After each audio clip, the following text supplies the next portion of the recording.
Las leyes se hicieron para todos y así de fácil debería ser entenderlas y aplicarlas.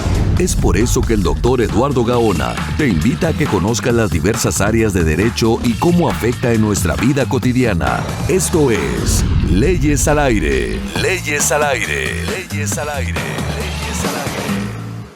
¿Qué tal? Muy buenas tardes, encantado de estar con todos ustedes. Como cada jueves, pues estamos aquí en este programa, en este podcast que llamamos Leyes al Aire. Y estoy muy contento de recibir el día de hoy a un gran amigo, al doctor Pedro Torres. Pedro, bienvenido. Me voy a permitir leer algo de su currículum para que la gente que nos está escuchando sepan de su trayectoria. El doctor Pedro Torres es profesor del claustro académico del doctorado en política pública, de la maestría en administración pública y política pública de la Escuela de Gobierno y Transformación Pública, esto en el Tecnológico de Monterrey. Él ha sido profesor invitado de las universidades de Salamanca, de España, de Brasil, de Bolonia, entre otras universidades de gran prestigio a nivel internacional. Ha sido miembro del Comité para el Seguimiento de los Trabajos de Inteligencia Financiera en México, perteneciente a la Secretaría de Hacienda y Crédito Público. Pues el doctor Pedro muy involucrado también en temas que tienen que ver con el CONACYT, con el Sistema Nacional de Investigadores, donde está presidiendo una comisión precisamente para evaluar a la gente que se dedica a la investigación y bueno, autor de muchas obras, de muchos artículos. Mi estimado Pedro, déjame nombrar alguna. Tenemos por aquí una de 2021 donde se habla de políticas públicas contra activos del crimen, dice aquí en México.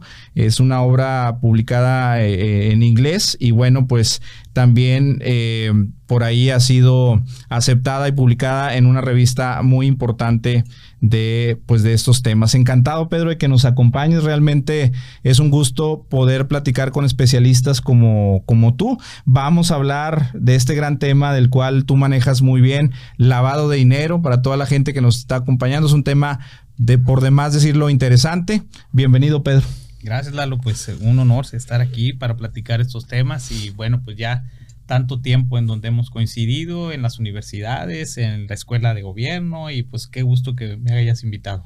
No, al contrario, sí, efectivamente, Pedro y yo, bueno, pues ya tenemos muchos años de amistad, y bueno, ahora lo tengo como invitado por acá para que nos platiques de este gran tema, estimado Pedro, y preguntarte primero, ¿se castiga realmente el lavado de dinero en México? ¿Cómo estamos? ¿Nos falta para llegar a donde se quiere llegar? ¿Cómo estamos si nos comparamos quizá con otros estados, con otros países? ¿Hay realmente un castigo por el tema del lavado de dinero? Pues muy buena pregunta, Lalo. Esa pregunta nos la hicimos hace aproximadamente año y medio.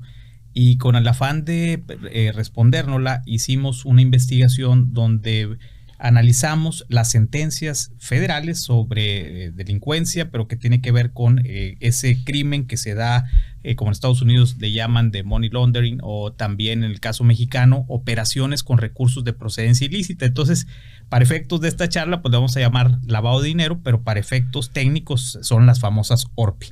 Entonces, cuando analizamos las ORPI en México, vimos que en los últimos 5 años solamente el 0.28%, o sea, ni el 1% de los delitos federales tienen una sanción de lavado de dinero. Es decir, lo siguiente: la mayor parte de los delitos, pues su principal función es generar recursos, que son recursos ilícitos, y entonces de ese universo de sentencias, solamente el 0.28% tiene que ver con sentencias de lavado de dinero. En pocas palabras, Lalo, pues es un área de la persecución del delito que realmente no se castiga, partiendo de esta lógica que, si bien es cierto, hay delitos que tienen que ver con aspectos a lo mejor de violencia que directamente en muchos de ellos no tienen nada que ver con el lavado de dinero, pero la mayor parte de los delitos pues tiene un componente económico, puesto que el incentivo es generar recursos, ¿verdad? Para pues tener y comprar bienes. Entonces, respondiendo a tu pregunta, pues realmente estamos en pañales en México, y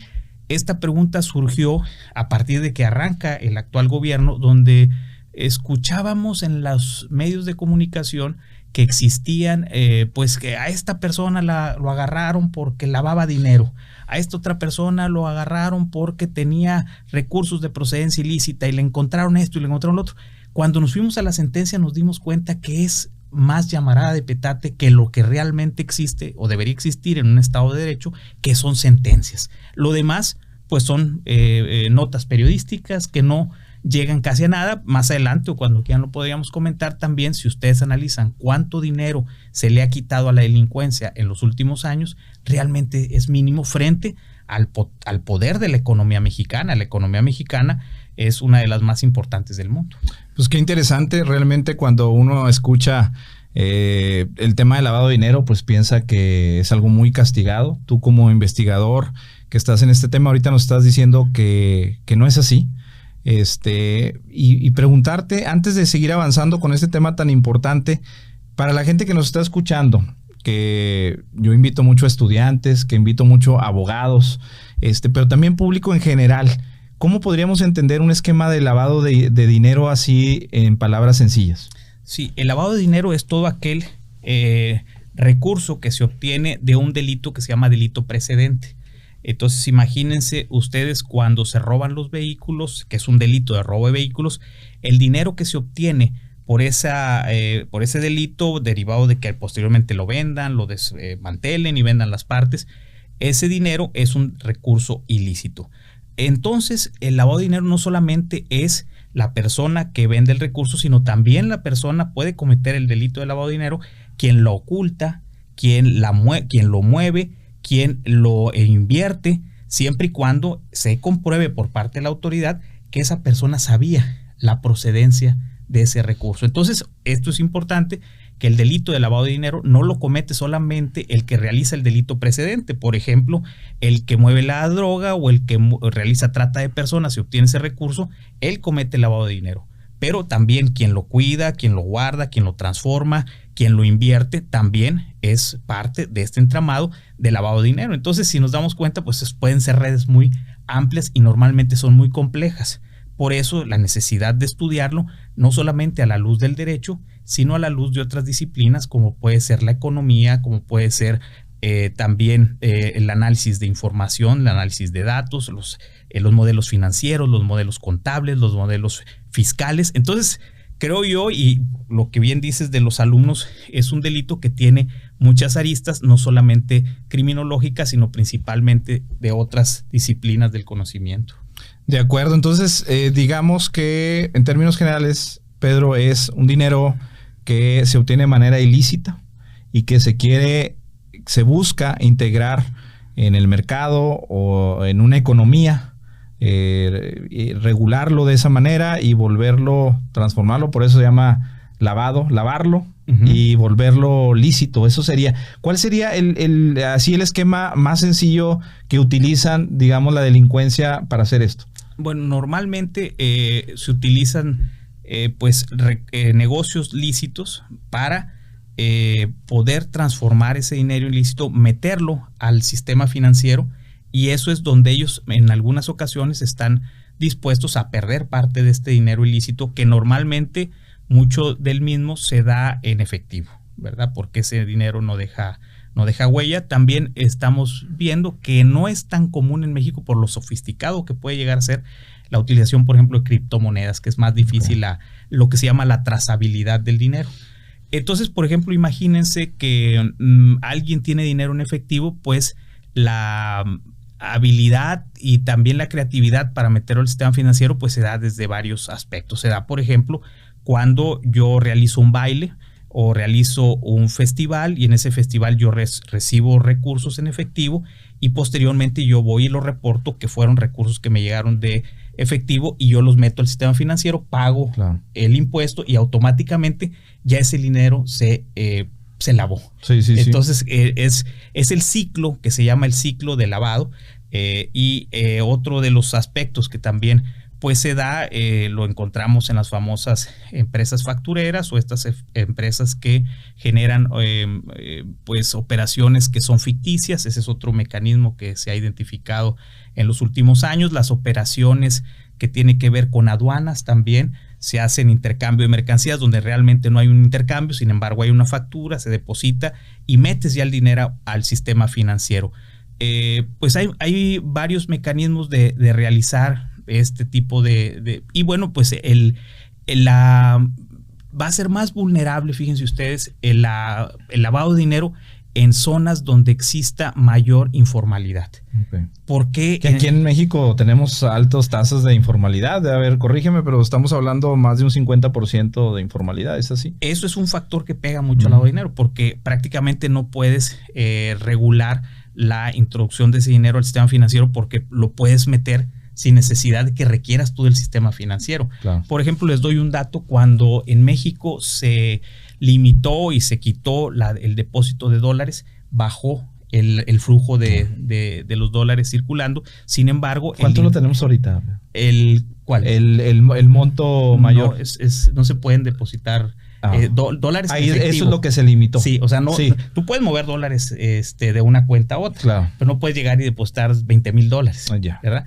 Eso se redujo, pero lo que no se ha podido reducir es el dinero en efectivo mexicano. El moneda nacional. Es el moneda nacional, porque es el que fluye, ese es el que se maneja y eso también pues, complica mucho a la autoridad el poder hacer un trabajo de focalización. Sin embargo, se han establecido mecanismos para poder irlo mapeando, para poder ir identificando lo que la ley llama operaciones de alto riesgo, o también si revisamos la ley que regula las operaciones que se llaman riesgosas, pues ahí vamos a encontrar también que ciertas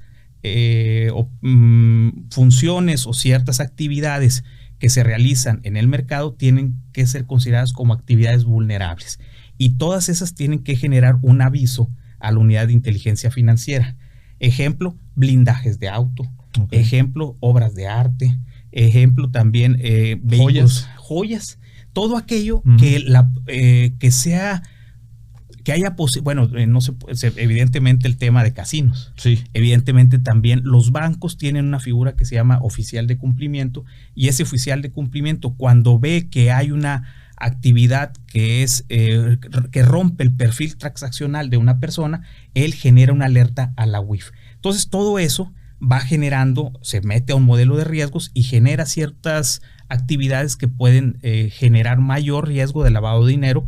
Y eso también ha sido mecanismos. En últimas fechas, por ejemplo, lo que se agregó a la ley es que las personas que generen actividades con monedas digitales también sean parte de mandar avisos a la UIF, y pues es un mecanismo que se da en muchos países. Cada país tiene una especie de unidad de inteligencia financiera que ahí se va reportando y analizando la movilidad del dinero que está en línea. Okay. Por eso lo complicado es el dinero que no está en línea, que es el dinero en efectivo. En efectivo.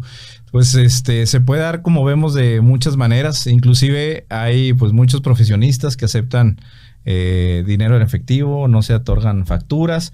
Digamos, porque siempre lo pensamos como a un nivel de drogas, a un nivel macro, ¿no? De grandes cantidades de dinero, desfalcos, pero bueno, aquí nos estás diciendo que hay todo un mercado de esto, y lo más importante es que pues no se ve castigado.